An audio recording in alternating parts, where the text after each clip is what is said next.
The Pittsburgh Steelers stay hot on Monday Night Football against the New York Giants. That and more on today's edition of Locked On NFL. The new Locked On NFL. The madman Tyler Rowland is your double shot of NFL espresso with the Locked On local experts on every major story. Get ready. Rowland is revving up. The new Locked On NFL starts now. Locked On Podcast Network. Your team every day. Football fans, welcome in to the Locked On NFL podcast, bringing you a double dose of the NFL's biggest stories with help from our local experts that know your favorite teams like no one else. I am your host, the madman Tyler Rowland, joined today, as I am every Tuesday, by Locked On NFL expert Lauren Cox. On today's episode, we're going to talk about the wild cards in Arizona, the Arizona Cardinals, of course. Going to talk about why I don't care what happens in the regular season with the Kansas City Chiefs. I still believe in them as a team. But we will start with Pittsburgh winning on Monday Night Football against the lowly New York Giants, but a more entertaining game, I guess, than some people expected. Before we dive in, I do want to thank you for making Locked On NFL your first listen and for being an everydayer here with us at the Locked On Podcast Network, part of the Locked On Podcast Network. I mean, your team every day. Today's episode is brought to you by Prize Picks. Go to prizepicks.com/LockedOnNFL. Use the code LockedOnNFL, all lowercase, to win $50 instantly when you play $5. Lauren, the Steelers win this game 26-18. It's just classic Pittsburgh Steelers stuff here. They're at home. The offense can't really get going. They get a punt return touchdown. The defense forces a couple turnovers late in the game. Like, the Steelers didn't really play all that great in this game. Like the defense obviously played solid. The offense wasn't as impressive as they were last week. But again, that Mike Tomlin magic, like, they just find a way to make these crazy plays and get wins, and they go to 6-2. Yeah, it's one of these teams. Is it like the least impressive 6-2 team in the NFL right now? I feel like they I just say they haven't beat anybody, but they beat 6 teams. But like, I don't feel like I've seen that like super impressive. Like, oh yeah, this team is like really going to be able to make some noise. It feels like they kind of find their way to victories because of Mike Tomlin, and I think Russell Wilson fits a little bit more of like that style that Tomlin wants, just in terms of how they operate as a football team. But I don't necessarily feel like, oh wow, this 6-2 team is going to hold on to first place in the AFC North the rest of the season. Like, unless they just stumble into it the way they always do. But I still feel like Baltimore, somebody's going to give them a much stronger run for their money eventually. Yeah, you would think so. And honestly, when I look at Pittsburgh, I have said all along that I think Pittsburgh was going to make the playoffs this year. That was one of the teams that I was like, I think they're going to make the playoffs. They're a playoff team, whether it's Justin Fields, whether it's Russell Wilson, they'll have enough. And of course, the Mike Tomlin magic, as always, can't ignore that. But I said this earlier watching the game, I'm going to bet my life savings against the Pittsburgh Steelers in their first playoff game. Now, I will tell you, if for some reason they're able to win the division and get a home game, then I think that might change my calculus. I might not bet the entire savings account on that one. But at the end of the day, I'm with you. And you got to give Pittsburgh their credit. But this team is just obviously not at the level that you would think from a team that's 6-2 because of some of the deficiencies on offense. And they always have these miraculous things happen on defense and on special teams and all of that kind of change the game. So for those reasons, I've got to give Pittsburgh their credit for a hot start here, but I don't think they're a true contender for the Super Bowl at the end of the day. Yeah, I mean, you can see the cracks even in this game. I mean, the fact that the Giants had the ball late in the fourth quarter with a chance to drive down and tie this game says how close a 6-2 team is to a 2-6 team right here. But even like this Pittsburgh defense that they've been able to lean on, like they give up 145 rushing yards to a fifth round rookie, Tracy out of Purdue, who had a great game and like it seems to be a good player. But like, it's not as though the Giants were coming in with some vaunted running attack that's been running over teams all year. Like, they've really kind of struggled in that area of the ball. Plus the Giants had a bunch of penalties and there were touchdowns overturned. Like, it was just a sloppy, kind of messy game that felt a lot closer than their records suggest.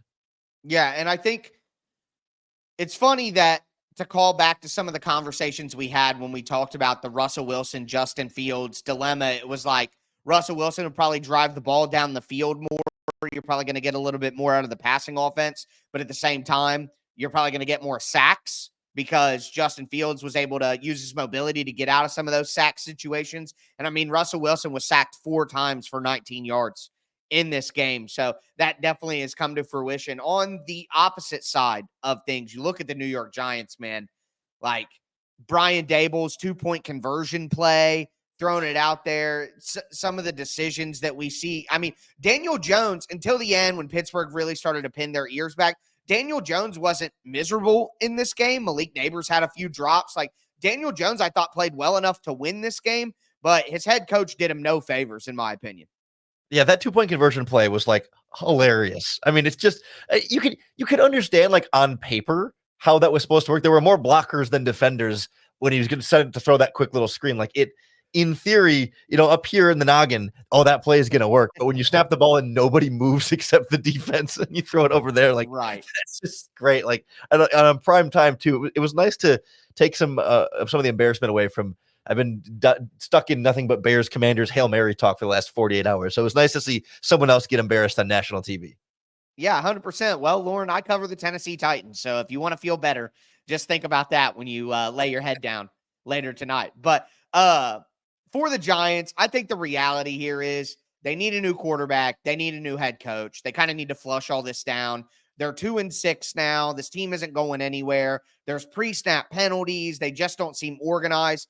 I honestly think that Shane Bowen, their defensive coordinator, is a pretty good defensive coordinator. Like I've thought that since his time in Tennessee. But at the end of the day, the baby needs to go out with the bathwater on this one. The Giants just need a total reset. I know that, recently the owner said that, Joe Schoen and Brian Dable will be back. I think that would be a big mistake. I just don't think this team is going in the right direction. So for me, the Giants, you kind of need to just totally reset with quarterback and head coach. But I don't know if they're going to do that. Lauren, do you think that they should be doing that? I certainly think they don't have the quarterback of the future, and it's why every year we have that conversation around the draft time. Like, ooh, are the Giants going to take it? Could they be a sneaky quarterback team? They've been a sneaky quarterback team the last 3 or 4 years in the draft and haven't pulled the trigger, but eventually they're going to have to. I don't know. I feel like generally, Joe Schoen, the general manager, has made some decent draft picks and has made some decent moves, and sometimes it's hard to tell. Right. Is the coaching holding some of these guys back, or Right. are they just not as good of players as you think they would be based on, the talent that they're bringing in here? But generally, you can kind of feel out some of that difference when, this is a good roster that's being held down by its coaches. I mean, look in Chicago right now versus a team that's just not a good football team at all. And It feels like you can't just keep sort of stringing along this head coach GM cycle here when it's easy to kind of reset and get everyone aligned with GM, head coach, and quarterback at the same time frame. That might be the easier way to reset things. Yeah, and they should have the possibility to take a quarterback with where their pick is going to be in the upcoming NFL draft. But with that being said, I'm here to tell you that I don't care if the Kansas City Chiefs win ugly every single week.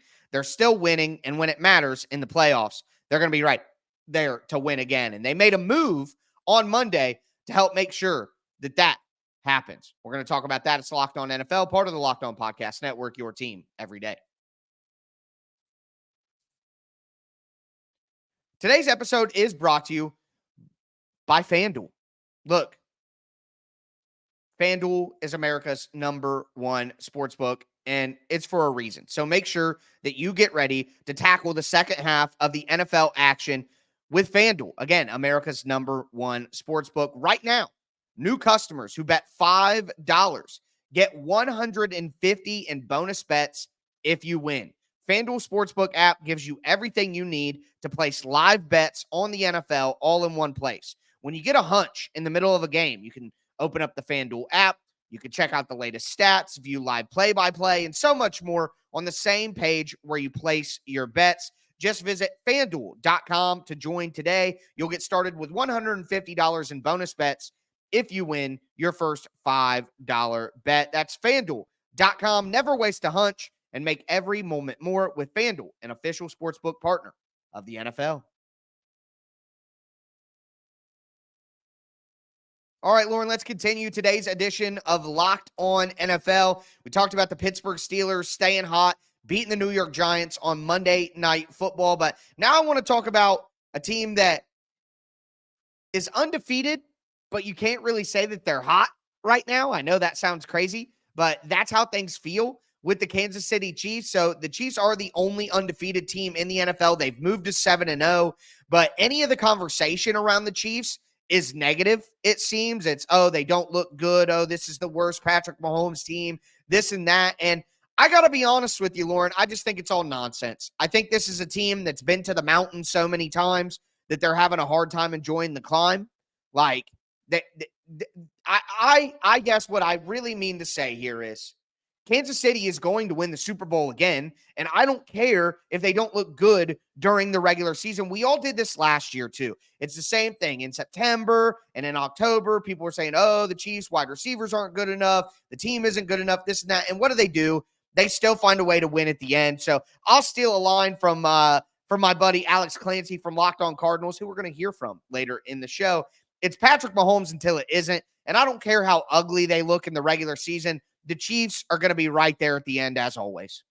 That's the thing. It's like, it looks ugly, but they're still winning. Like, we've seen an uglier looking Kansas City Chiefs team to the point where we had like real questions when they were losing some games, and not like, I don't know, like when they were 9-6 last season. Did anybody think they were, the dynasty's over? No, but like, there's some real questions about like just how ugly. Like, can this team actually still be good? Like, they're ugly now, but winning games while looking ugly is kind of the best way to be ugly, because it tells you that, hey, this isn't even our final form. Like, we're undefeated and not playing our best football. We can still be even better than that. And part of that comes from adding players via trade like DeAndre Hopkins and now Josh Uche. Yeah, 100%. And what a professional segue by Lauren there to get us into my guy Chris Clark from Locked On Chiefs talking about the move that the Chiefs made on Monday to acquire the edge rusher. Well, better late than never, I guess. I'm Jaguars. The Jaguars fall to 2-6 with a heartbreaking loss, 30-27 to Green Bay Packers. They were a little disjointed all game, and then all of a sudden in the fourth quarter, they looked like the 2022 Jags down the stretch. Jordan Love left the game with an injury, but Malik Willis led Green Bay. Well, folks, clearly a little bit of technical difficulties with the clip from my guy Chris Clark. We'll look at the other side of it then. How about the New England Patriots and their view of this trade? Despite being one of the New England Patriots, well, I guess not. I guess that's not going to happen. The wonders of technology, ladies and gentlemen. But, okay, well, we'll just break down the trade for you. It's a 6th-round pick in 2026 going to the New England Patriots for Josh Uche, the edge rusher who had fallen out of favor in New England, no doubt about it. He was a healthy scratch a couple of games ago. A guy who has a lot of potential, though, and I really like the move from Kansas City to you trade a 5th-round pick, conditional 5th-round pick for DeAndre Hopkins to help out some of your red zone issues and get a guy who can win, even if he's not schemed open by Andy Reid with DeAndre Hopkins. And then you always need a little bit more pass rush. Lauren, I am a slave to the defensive line. If I'm building a defense philosophically, I want pass rush over pass defense all day long, no questions asked. So I like that the Chiefs made a trade on the defensive side of the ball and added to the pass rush. I think that's a smart move, although their secondary still pretty good play. You probably don't need a lot of help there right now. But overall, I think this is just, Kansas City doing what they need to do. And even though it's not ugly, they're making the right moves to set themselves up for when it matters.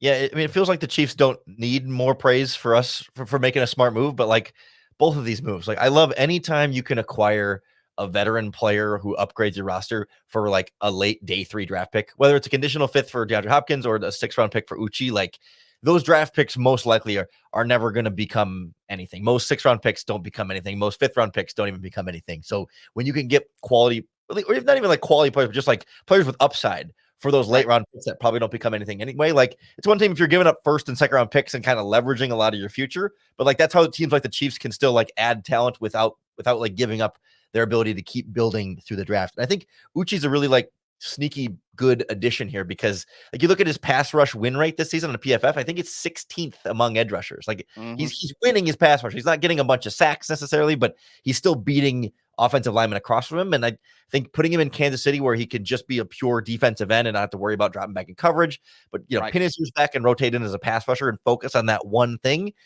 I think that's worth a throwaway 6th-round pick that's probably not worth anything to the Chiefs much anyway.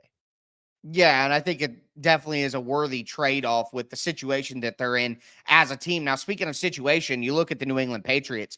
I think they have to consider more trades. If there's anything that they can get a value outside of any of their young players that they've drafted in recent years, they have to do that. I mean, they're sitting at 2-6 right now as well. It's not like the Patriots are going to be a competitive team this year in terms of the playoffs. They're already selling off players, and I think that needs to continue. Sometimes you just got to take your medicine. I know they just won a game against the Jets, and it seems strange to make this argument right now, but at the end of the day, don't let that win against the lowly Jets confuse you as to what your team truly is. Like, again, you're 2-6. You're not going anywhere. The Patriots do need to sell as much as they possibly can and get more draft picks, maybe even 5th and 6th rounders, just for more swings at the bat to make sure that they can add as many young players to this team as possible and get as many chances in the draft to maybe hit on some of these guys. Yeah, I mean, they lost 6 games in a row before beating the Jets, right? I mean, Right. it's a weird argument to make after a win, but like they made the trade after the win. They're making the argument for you. They're saying, yes, we are for sale. Come take players that we don't want anymore. And yeah, I know we just talked about the 6th round picks, not really that valuable. But like if you were gonna let Josh Uche walk as a free agent anyway in the offseason, you're not going to get compensatory pick value for him because the Patriots are going to have a bunch of salary cap space and he's not going to sign a huge contract. So you might as well get the late round pick that's better than the nothing you're going to get if you let him go this offseason. But I always worry about tearing down too much to the studs, depending on how much Drake May is going to keep playing the rest of the year. Like if you put him in a bad situation, even in year one like this, like you can build bad habits and really not support him. But it wasn't like he was in a good situation to start. So I guess why not? How much more damage are you going to do if you tear it down a little bit more? They're still going to be bad, I guess. I don't know. It just sucks for him, and it sucks I'm sure for Patriots fans all around. Yeah, it can't be a good feeling, definitely. But if May keeps having good performances, I know that he got knocked out of this game and Brissett came back in, but May has looked pretty solid. I mean, it's been up and down, but I think he's given fans something to hope for. And they have a winnable game this week against the Titans. If they pull that out, that that could make the fans feel better. Maybe they get a little bit of their cake and eat it too. But I want to ask you this last question, Lauren. Are you taking anybody in the AFC over the Chiefs right now? No, not right now. I mean, there's a half a season left for things to change, and Right. one key injury, even outside of the quarterback spot, could flip some things in a few different ways. But for now, even a shaky Kansas City team, I still trust a little bit more than Buffalo or Baltimore, just because, to quote Alex Clancy as well, like it's Patrick Mahomes. That's the ultimate deciding factor here until further notice. Yeah, well, speaking of that, another fantastic segue by Lauren Cox. We're going to hear from Alex Clancy because these Arizona Cardinals are leading the NFC West. Locked On Podcast Network, your team every day. Today's episode is brought to you by Hillsdale College. Time is our most precious commodity, so don't waste it scrolling through the same mind-numbing content for hours and hours. How can you spend it wisely to improve yourself? Our sponsor, Hillsdale College, is offering more than 40 free, that's right, free online courses, including Constitution 101, the meaning and history of the Constitution, Introduction to Free Market Economics, The Great American Story, A Land of Hope. Make sure that you check out all of Hillsdale's courses. They're self-paced. You can start whenever. You can tune in wherever. Plus, you can go deeper with readings, quizzes, and discussions, or just enjoy the lectures. Go right now to hillsdale.edu/lockedon to enroll. There's no cost, and it's easy to get started. That's hillsdale.edu/lockedon to register. hillsdale.edu/lockedon. Today's episode is also brought to you by Prize Picks. Prize Picks is daily fantasy sports made simple and made easy and made fun. That's why they have over 10 million members and billions of dollars in awarded winnings. Prize Picks has made daily fantasy sports accessible to all. All you have to do is pick more or less on at least 2 players for a shot to win up to 100 times your cash. Run your game all season long on Prize Picks. Here's how it works. Again, you pick 2 to 6 players and just say whether they're going to do more or less than the Prize Picks projection. For example, Jamar Chase, 79.5 receiving yards. Patrick Mahomes, 1.5 touchdown passes. Travis Kelce, 59.5 receiving yards. Again, just pick 2 to 6 players and say more or less. Download the Prize Picks app today. Use the code LOCKEDONNFL to get $50 instantly after you play your first $5 lineup. Download the Prize Picks app today. Use the code LOCKEDONNFL to get $50 instantly after you play your first $5 lineup. It's Prize Picks. Run your game. All right, Lauren, let's cap off today's edition of Locked On NFL. We talked about the Pittsburgh Steelers, talked about the Kansas City Chiefs making a big trade and still being the favorite, no matter how ugly their regular season looks. But now I want to talk about a team that is not a favorite, and it's the Arizona Cardinals, the Wild Cardinals, as I am calling them. Right now, they're 4-4. They're leading the NFC West, which I don't think anybody would have guessed. The Cardinals have been a frisky team throughout the year, but they're not necessarily a team that you trust. But after that comeback win in Miami, people in Arizona are feeling kind of feisty. And my guy, Alex Clancy from Locked On Cardinals, pretty hype about it too. This is a different team. The one thing that we've been yearning for is any sort of semblance of consistency. Any of it. Give me 5% consistency, because it hasn't been. It's been up and down and up and down and up and down. I tweeted out yesterday, this Arizona Cardinals offense is either top 5 or bottom 5, depending on what series they're on the field. But what we saw yesterday was the beginning of a trend. It's not a coincidence. It's not a one-off. It's the beginning of a trend. This Arizona Cardinals team can come back from multiple scores and win football games. We've seen it thrice this year so far. Now, it's not what you subscribe to win games. Obviously, you want to be blowing out teams more than having to wait to the last second to kick a last-second field goal from the foot of a kicker who didn't have a job a month ago. But the Cardinals are able to come back and win games. That's not what has happened ever for this team in the last decade. It's a different team. You can tell. Alex is pretty excited. They're doing different things. They're a more resilient team than we have seen before. Lauren, do you think that the Arizona Cardinals can win this division? First of all, I can't help but feel like if Jaden Daniels doesn't complete a Hail Mary pass, I say the exact same things about the Chicago Bears this week that Alex just said about the Arizona Cardinals there, about resilience and finally turning a corner and seeing it. But it's funny how one play can change that. But no, I don't believe yet in the Arizona Cardinals.